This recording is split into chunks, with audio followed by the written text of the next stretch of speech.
As someone who's always been a personal history buff, I appreciate whenever history is put in any form of media, whether that be television, books, or as we'll see in today's topic, games.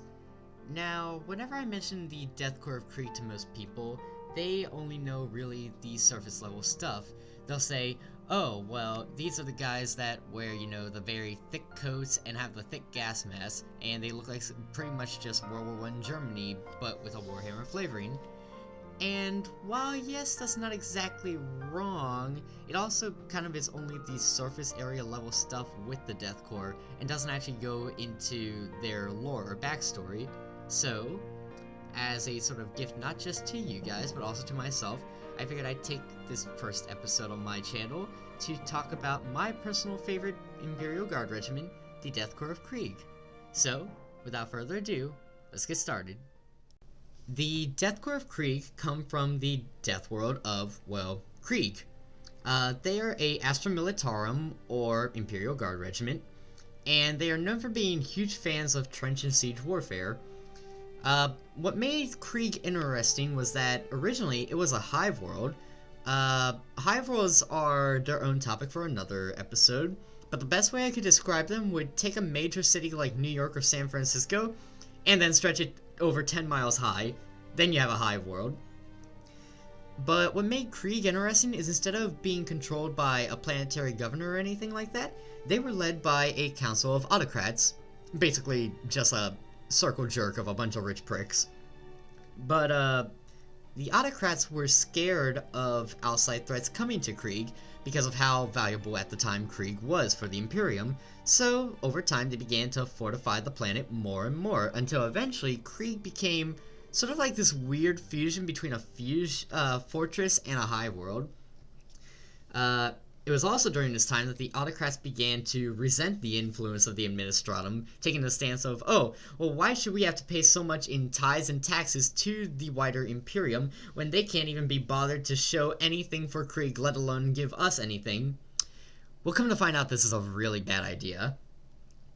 So, later on, in the 443rd year of the 40th millennium, the High Autocrat declares that Krieg is independent from the Imperium, and he renounces his faith in the Emperor, which I'm sure I don't need to tell anyone here is a very big mistake. This, of course, would inevitably cause civil war to break out soon after. I know, big shocker. But what's interesting is that most of the planet actually fell to the rebels. That's right, not a whole lot of people stayed loyalist on Krieg at the time. Most of them actually sided with the autocrats. I say most because there was one city in particular on Krieg that held out on its own, a city by the name of Ferrograd, which is under the control of a man named Colonel Yurton.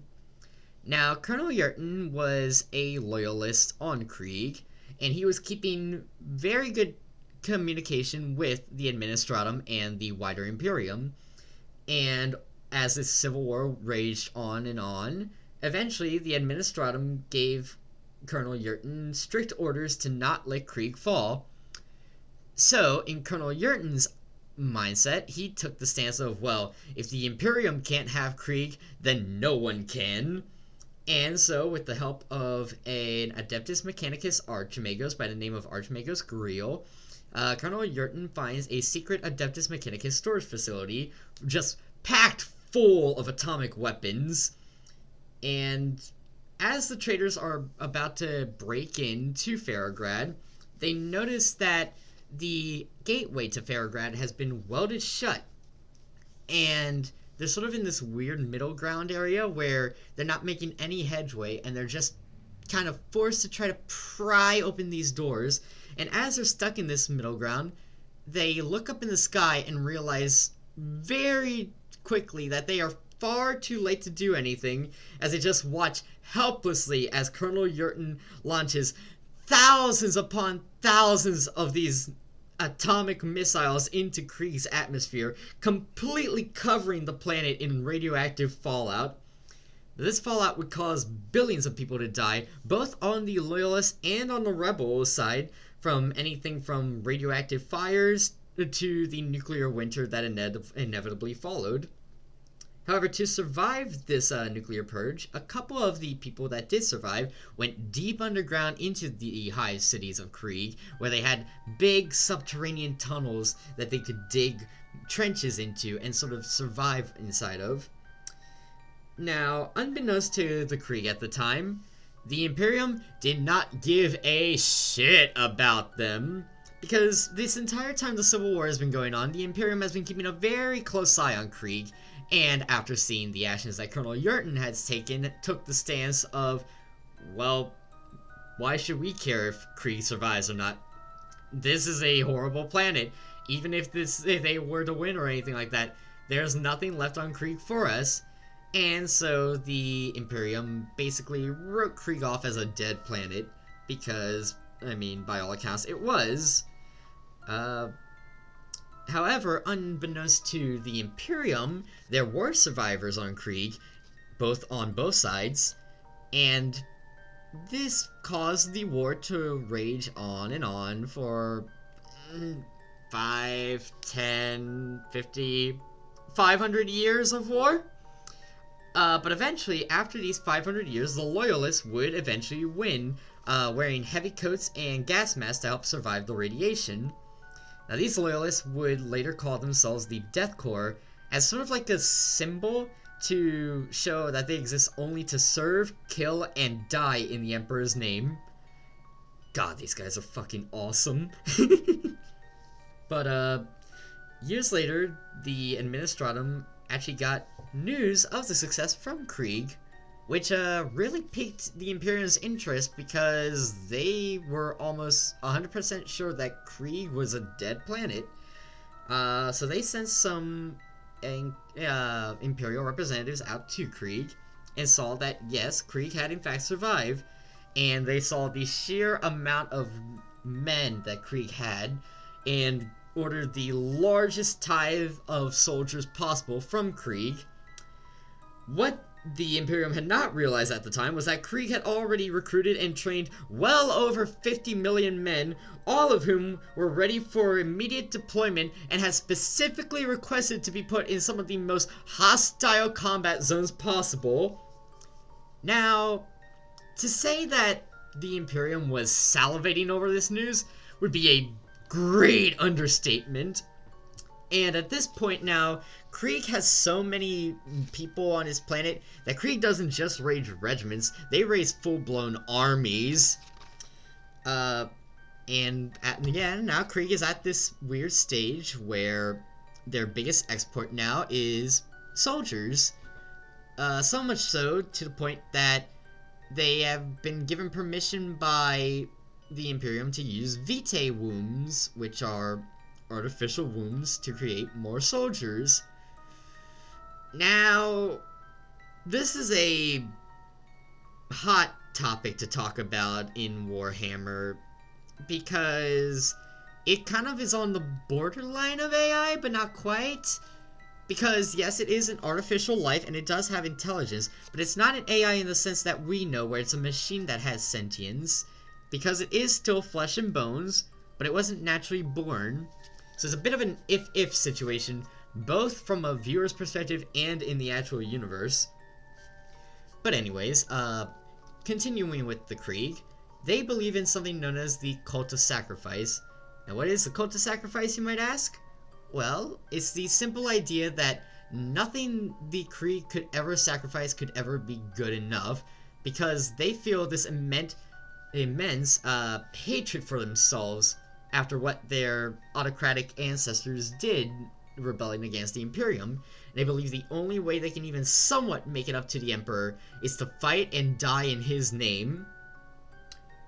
They're probably one of the most zealotous guard regiments I've encountered, because their whole purpose is not to, like, raise up in the ranks or anything like that. They just solely want to die, and I think that's hilarious.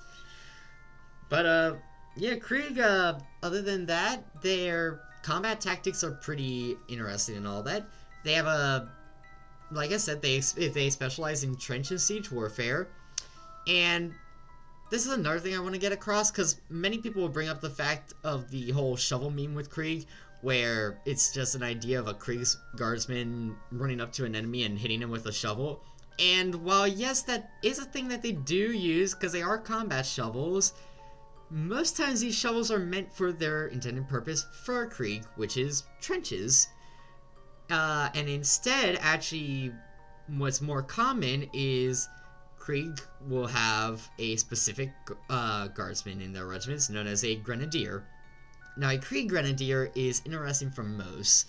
He's just like other grenadiers in the sense that he is armed with every sort of explosive you could think of and any sort of weapon you could think of. But his whole purpose is basically a death mission, because his whole purpose is to dig trenches underneath the enemy line, plant an explosive, and willingly sacrifice himself to take as many of the enemy with him as possible. And other than that, another unit in Krieg that I think is very helpful for their cause is the cavalry troops of Krieg. Now, you might be a little shocked by that to hear that Krieg have cavalry, but in fact they do, and they're actually quite impressive. The Krieg Warhorse, for example, is a horrifying mutant of a horse that can take anywhere between 3 to 4 bolter shots and still keep running at least a bit before it collapses and dies. And the actual soldiers on the warhorses have spears with grenades at the end of the tips, so whenever they puncture into, say, a Space Marine's armor, it hits them initially and then explodes, doing even more damage, which is actually pretty clever from the Krieg, and it actually makes sense that they would use it, because, I mean, they don't care about dying, so why not? But yeah, other than that, that's pretty much all I got for the Krieg. I hope this has piqued you guys' interest in them at least a little bit.